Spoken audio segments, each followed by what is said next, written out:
Hi, everyone. Ms. Vance here to read you Chapter 20 of Among the Hidden.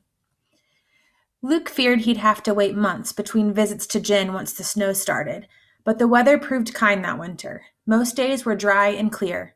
He didn't have leafy trees to hide behind, but he began to feel safe anyway, crawling through his and Jen's backyards.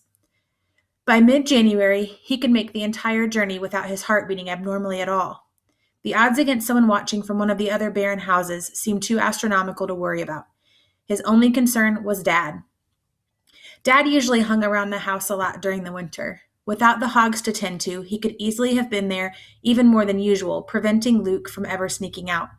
But suddenly, Dad had taken to heading to town many mornings, yelling up to Luke, "I'm going to the library. You've got something up there to eat for lunch, don't you?" Or, there's some plastic tubing over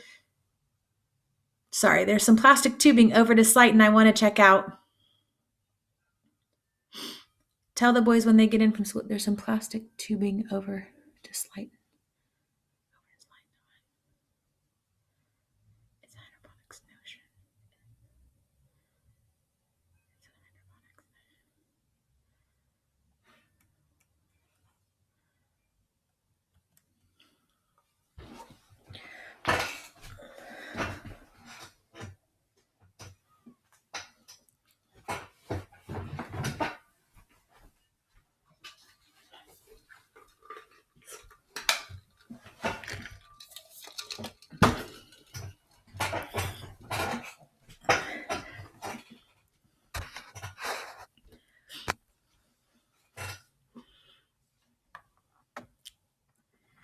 Hi, everybody. Ms. Vance here to read Chapter 20 of Among the Hidden. Luke feared he'd have to wait months between visits to Jen once the snow started, but the weather proved kind that winter. Most days were dry and clear. He didn't have leafy trees to hide behind, but he began to feel safe anyway, crawling through his and Jen's backyards. By mid-January, he could make the entire journey without his heart beating abnormally at all. The odds against someone watching from one of the other barren houses seemed too astronomical to worry about. His only concern was Dad. Dad usually hung around the house a lot during the winter. Without the hogs to tend to, he could easily have been there even more than usual, preventing Luke from ever sneaking out.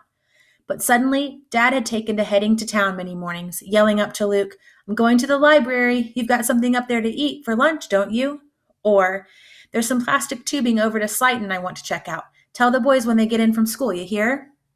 "It's that hydroponics notion," Luke bragged to Jen one day in late January while they were sitting at the computer together. "I got Dad all excited about it, and now he's too busy with that to notice what I do."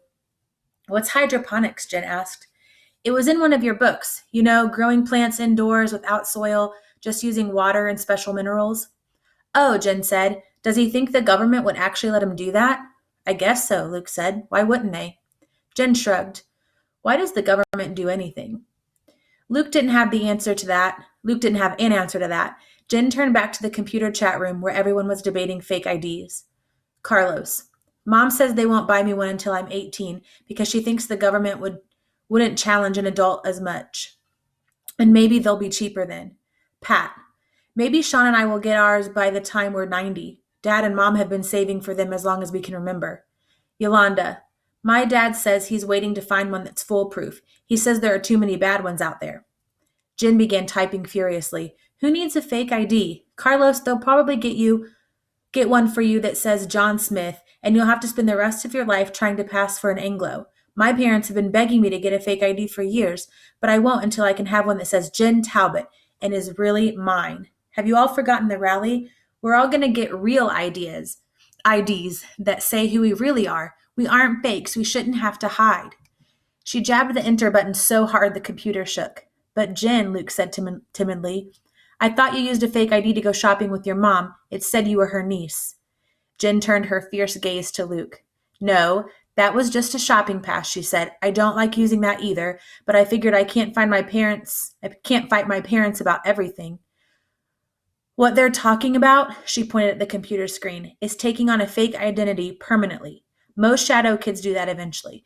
They go live with another family and pretend to be someone they aren't for the rest of their lives." "So you'd rather hide?" Luke asked. He thought about using a different name, living in a different family, being a different person. He couldn't imagine it. No, of course I wouldn't rather hide, Jen said irritably, but getting one of those IDs, that's just a different way of hiding. I want to be me and go about like everybody else, like anybody else. There's no compromise, which is why I've got to convince these idiots that the rally's their only chance. There was a shocked blankness on the computer screen after Jen's entry. Then Carlos ventured, Jen, got any of your parents' blood pressure medicine handy? Sounds like you need it. Jen stabbed the power button on the computer. The screen instantly went dark. She spun around in her chair and clenched her fists. Arg, she screamed with a grimace of frustration. Jen? Luke asked. He leaned away from her in case she decided to use those clenched fists. Jen turned to Luke in surprise, as though she'd forgotten he was there. Don't you ever feel like saying, I can't take this anymore? She asked. She leaped up and began pacing the floor. Don't you ever want to just walk out into the sunshine and say, forget hiding, I don't care, I am the one. Am I the only one who feels this way? No, Luke whispered. She whirled around and pointed at the computer. Then what's wrong with them? Why don't they understand? Why aren't they taking this seriously? Luke bit his lip. I think, he said, people just have different ways of expressing what they feel. Those kids make jokes and complain. You run around screaming your head off and tackling people. He was proud of himself for figuring that out, considering he really only knew 5 people in the whole world. But for the first time, he wondered how the rest of his family would cope if any of them had to hide. Dad would get grumpy. Mother would try to make the best of it, but you'd only be able to tell that she was really unhappy. Matthew would be quiet, but would look sad all the time. Then he would, the way he looked every time anyone mentioned the pigs that he couldn't keep anymore. Mark would gripe so much that he'd make everyone miserable. For the first time, Luke felt a glimmer of pride, that he dealt with hiding better than anyone else in his family would. He thought, missing. Jen snorted at his explanation. Whatever, she said. She slid back into her chair by the computer, but the rally's in April. I've got 3 months to make sure everyone's ready. She switched on the computer and began typing furiously again. Luke slipped away a few hours later. He wasn't sure Jen noticed him leaving. That's it for chapter 20.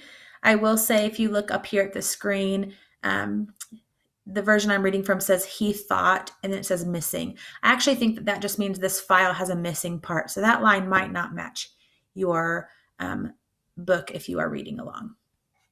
Have a great day, and I'll see you next for chapter 21.